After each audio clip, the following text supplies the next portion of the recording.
तो इंडिया पाकिस्तान का झगड़ा जो है 1947 से चला आ रहा है, लेकिन क्रिकेट के अंदर जो झगड़ा है इंडिया पाकिस्तान का, वो एक मतलब ऐसा चीज है जो लोगों के अंदर एक आग भर देती है, चाहे वो इंडियन फैंस हो चाहे वो पाकिस्तानी फैंस हो। और ये चीजें अभी के टाइम में ना देखना बहुत कम हो गया।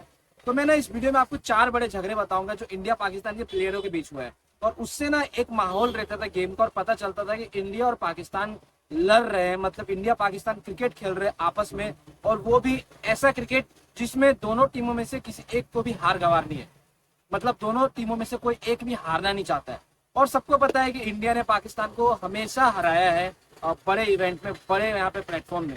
तो यहाँ पे मैं सबसे पहले आपको बताऊंगा कि वो जो 4 बड़े झगड़े हैं, सबसे बड़ा झगड़ा तो यहाँ पे मेरे को गंभीर और कमरान अकमल का लगा। मतलब वो साल था 2010 का, और एशिया कप का माहौल था, और गंभीर जो है वो बैटिंग कर रहे थे, और उसके मतलब आप कह सकते हो एक अपील किया गया कमरान अकमल की तरफ से जो विकेट कीपिंग कर रहे थे। और वो अपील इतना ज्यादा एनोइंग था, मतलब सच्ची बता रहा हूँ यार, कोई मेरे कान के सामने आके इतना चिल्लाएगा तो मुझे भी गुस्सा आएगा। सेम यहाँ पे गंभीर ने किया, वो भाई आउट था नहीं, एम्पायर ने आउट नहीं दिया, फिर भी वो चिल्लाए जा रहे हैं। अब उस चिल्लाने पे तो गुस्सा तो आना ही है, तो गंभीर हो गया गुस्सा, और गंभीर गुस्सा हो गया तो समझ में आपको आता है कि जब गंभीर गुस्सा होते हैं तो क्या होता है। गौतम गंभीर ने फिर कमरान अकमल को गंभीर कर दिया और भयंकर तरीके से धो दिया।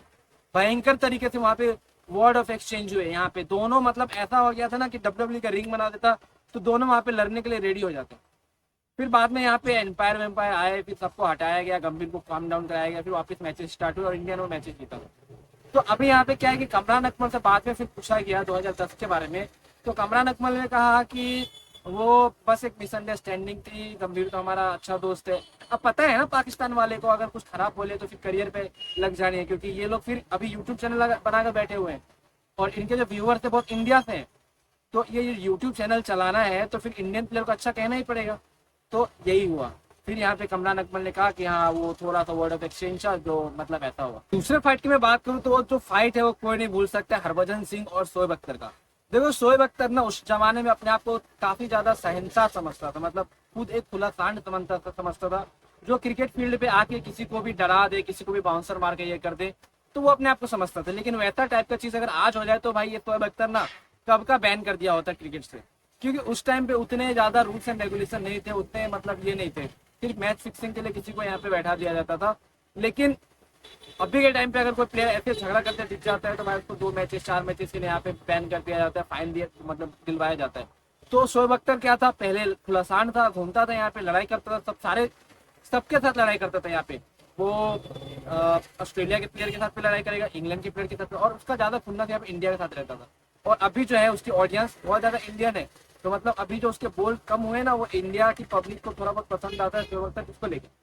बात हुआ क्या थी कि हरभजन सिंह और यहाँ पे बैटिंग कर रहे थे, इंडिया का 260 रन चाहिए था, 268 रन, और हरभजन सिंह और सुरेश रैना बैटिंग कर रहे थे। तो क्या हुआ, शोएब अख्तर ने एक बॉल जो है वो बाउंसर मारी।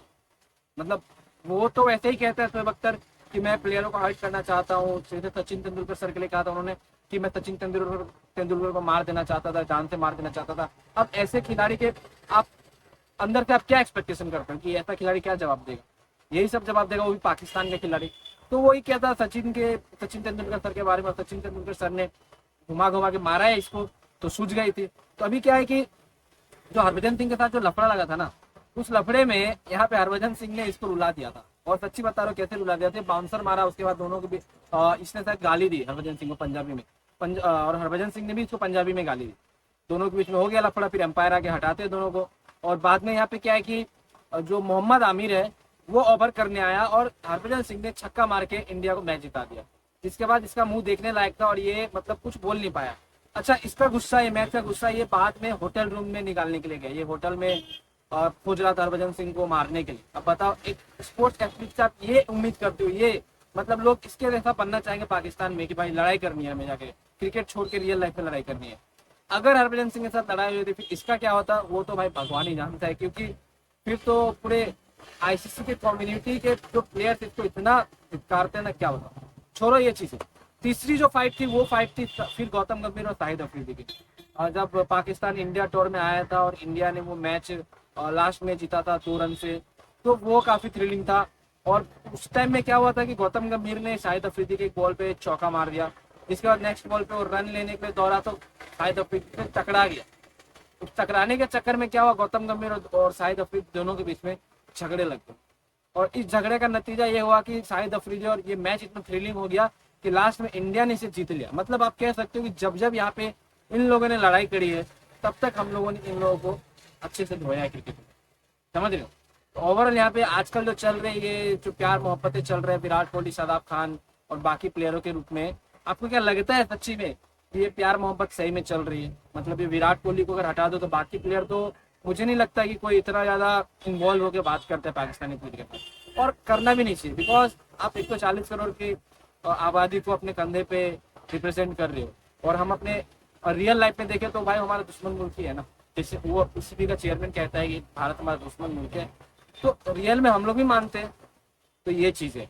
बाकी यहाँ पे देखो, अगर मैं आपको बताऊं तो ये जो झगड़े हैं, ये लड़ाइयाँ जो है क्रिकेट में थोड़ा बहुत अच्छा लगता है और एग्रेशन रहना चाहिए, तभी यहाँ पे जाके प्लेयरों को मजा आता है। क्योंकि अगर आप देखो तो 2021 में जब हम लोग हारे थे कितना ज्यादा ट्रोल हुआ था, हम लोग कितना ज्यादा हम लोग ट्रोल हुए थे।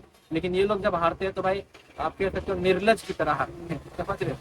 चौथे फाइट की बात करूं तो कमरान अकमल और ईशांत शर्मा का है। मतलब दोनों के बीच में बहुत ज्यादा हिट ऑफ मोमेंट हो गया था, जिसमें ईशांत शर्मा ने कमरान अकमल को गाली दी थी, और ये बात मतलब यहाँ पे आईसीसी के ऑफिशियल्स ने भी कही थी, और बाद में दोनों को फाइन भरना पड़ा था इसके लिए। लेकिन जो कमरान अकमल है उसने बहुत ज्यादा गाली दी, जिसकी वजह से कमरान अकमल को बहुत ज्यादा फाइन भरना पड़ा। तो ये टॉप 4 फाइटें थी जो इंडिया पाकिस्तान के बीच में हुआ था। लेकिन आजकल के फाइट ऐसे है नहीं, आजकल तो प्यार मोहब्बतें चल रहे हैं। लेकिन फाइट आप कह सकते हो नॉर्मल वर्ड ऑफ वॉर होना चाहिए, क्योंकि एक माहौल बना होता है इंडिया पाकिस्तान के बीच में। अब देखिए दूसरी कंट्री के साथ में नहीं कर सकते हैं। देखिए जैसे इंग्लैंड और ऑस्ट्रेलिया का जब मैच होता है तो दोनों कितने वर्ड ऑफ एक्सचेंज करते हैं, उसके फैंस को देखेंगे, ये देखेंगे। तो इंडिया पाकिस्तान का भी सेम है, और ये सिर्फ क्रिकेट तक नहीं है, रियल लाइफ में भी सीमित है। और हमेशा पाकिस्तान इंडिया को नीचे दिखाने की ट्राई करता है, लेकिन इंडिया हमेशा उन सबसे ऊपर उठ के उल्टा पाकिस्तान को नीचे दिखा देता है, कहीं भी कोई भी फील्ड में हो। एशियन गेम्स में आपने देख लिया इंडिया को हम लोगों ने हरा दिया। तो India is a great country जो अपने दुश्मनों को, जो अपने कह सकते हो राइवल को अच्छे तरीके से जवाब